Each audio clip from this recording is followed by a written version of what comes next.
अस्सलामुअलैकुम। मेरा नाम अकबर अली है। तो आज हम 9th क्लास लेक्चर 1.4 स्टार्ट करने जा रहे हैं। हमारा टॉपिक है केमिकल स्पीशीज़।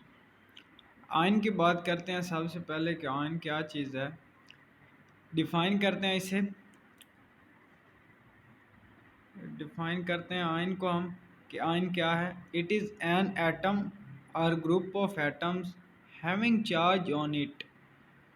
चार्ज में भी पॉजिटिव और नेगेटिव, यानी कि एटम या ग्रुप ऑफ एटम जो कोई ना कोई चार्ज रखते हो, पॉजिटिव हो या नेगेटिव, कोई ना कोई उन पर चार्ज हो, तो उन्हें हम आयन कहते हैं।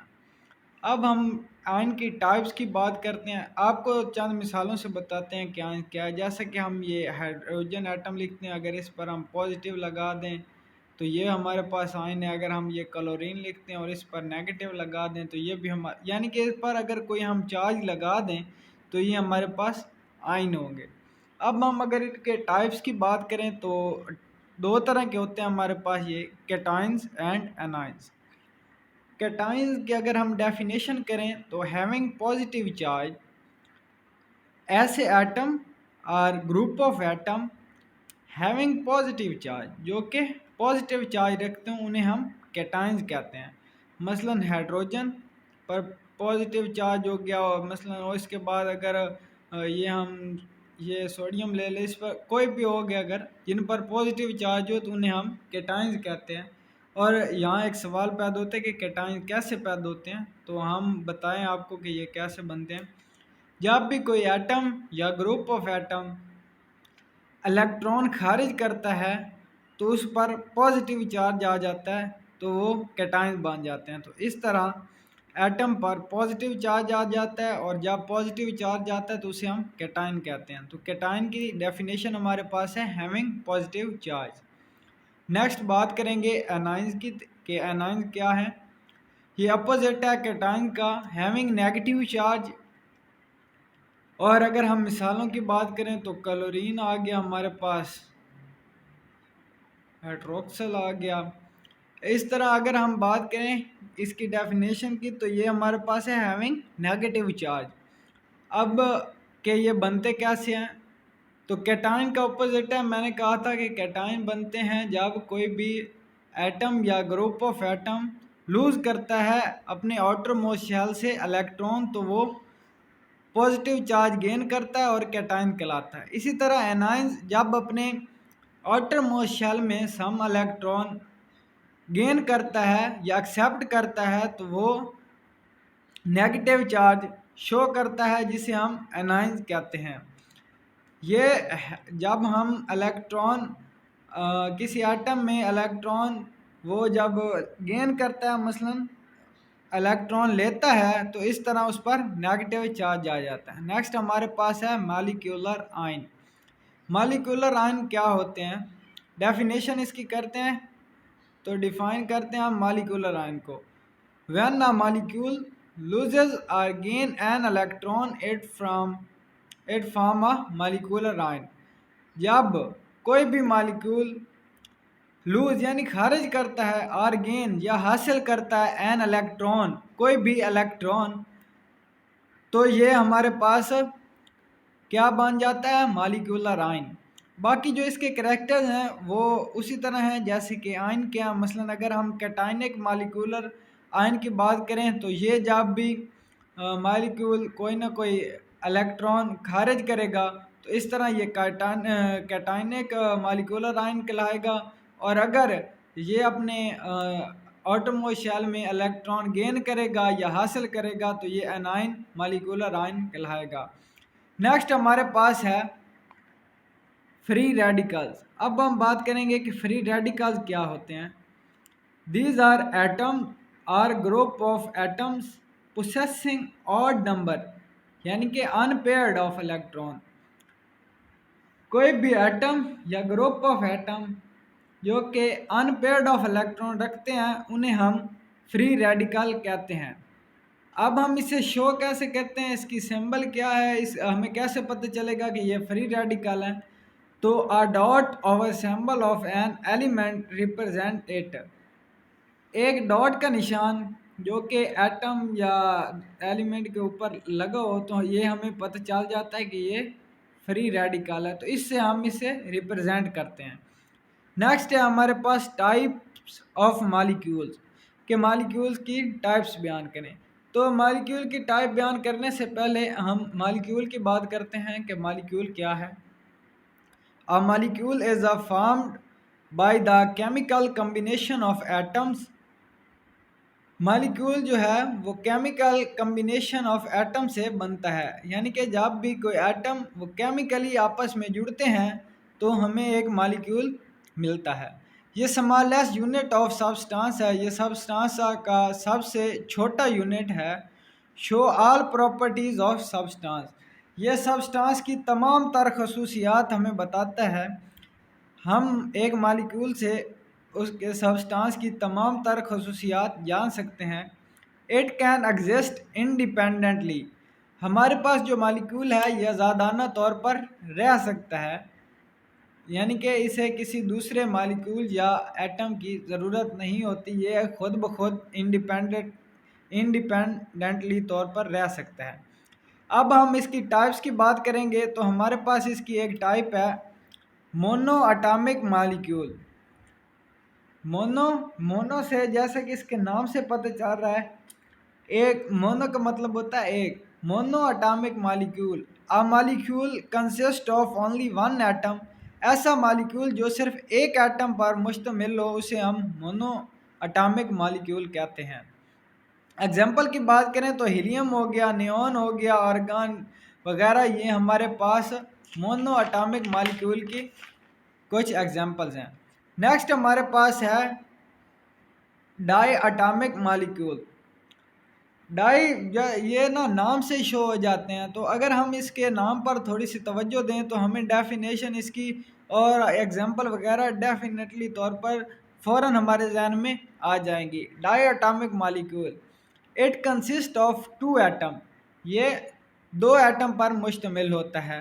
अगर हम इसकी एग्जांपल की बात करें तो ऑक्सीजन के और क्लोरीन वगैरह, HCl हाइड्रोजन क्लोराइड, ये हमारे पास हम इसकी एग्जांपल है जिससे हम इसे डिफाइन करते हैं। डाई एटॉमिक का मतलब भी होता है जो दो एटम रखता हो।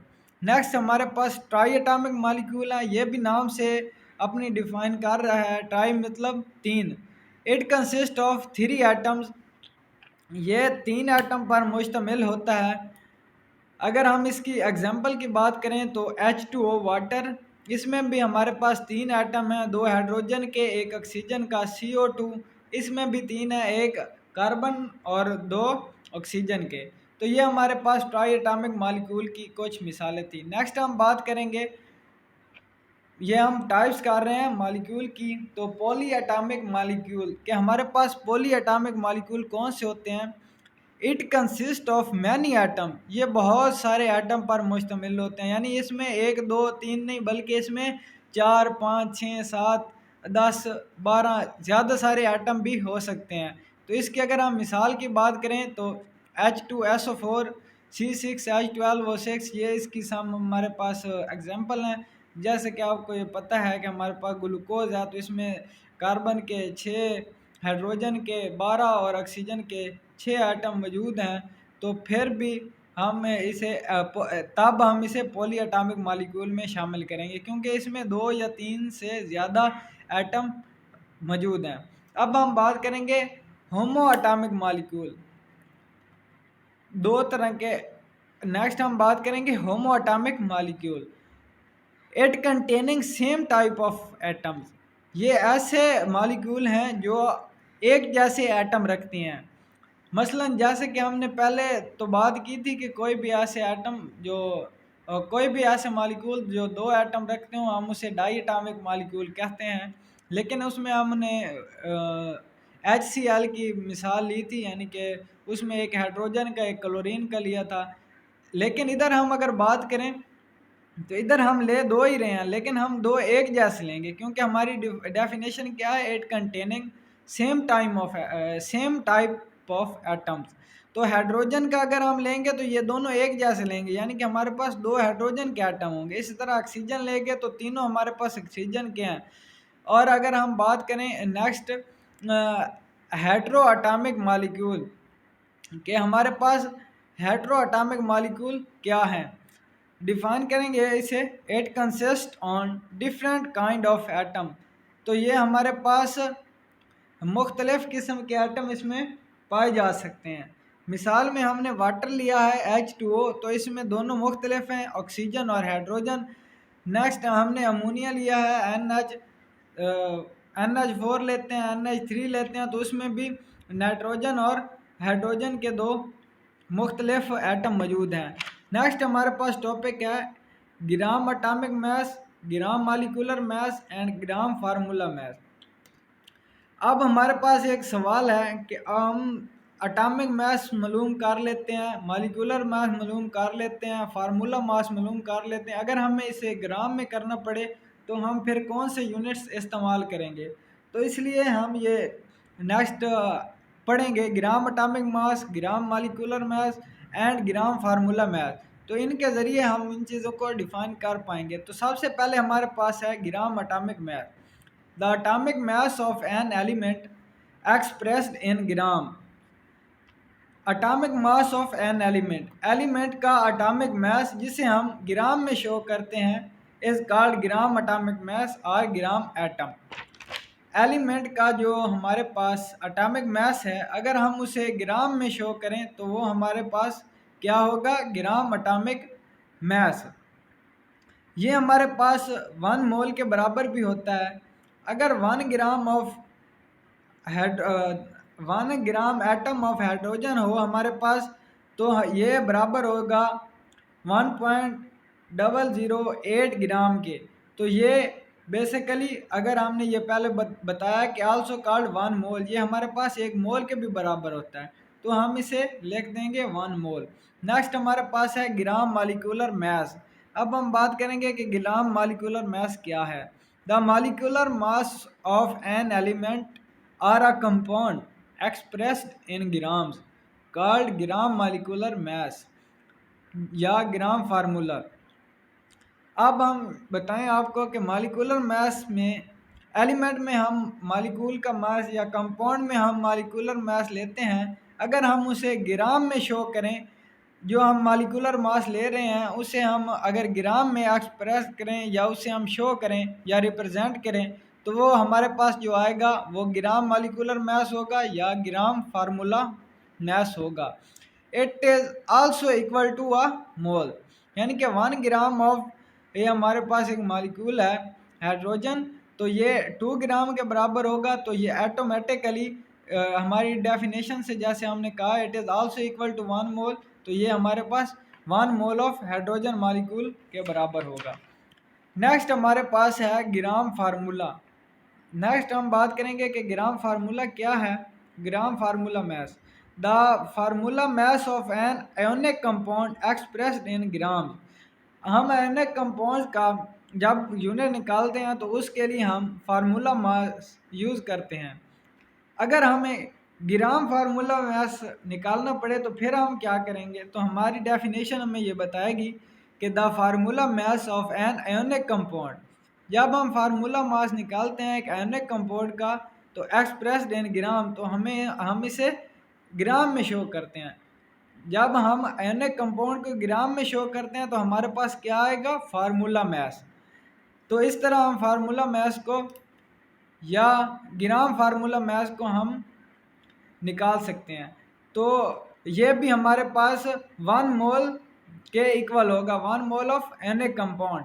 अगर हमारे पास 1 ग्राम ऑफ सोडियम क्लोराइड है, ये हमारे पास इक्वल है 58.5 ग्राम। तो अगर हम इसकी बात करें तो ये हमारे पास 1 मोल ऑफ सोडियम क्लोराइड या एनिक कंपाउंड के बराबर होगा। तो इस तरह आज हमने ये कुछ पढ़ा gram atomic mass, gram molecular mass and gram formula मास के बारे में। तो नेक्स्ट इंशाल्लाह जो हमारा टॉपिक रह गए उन्हें नेक्स्ट लेक्चर में पढ़ेंगे। अल्लाह हाफिज़।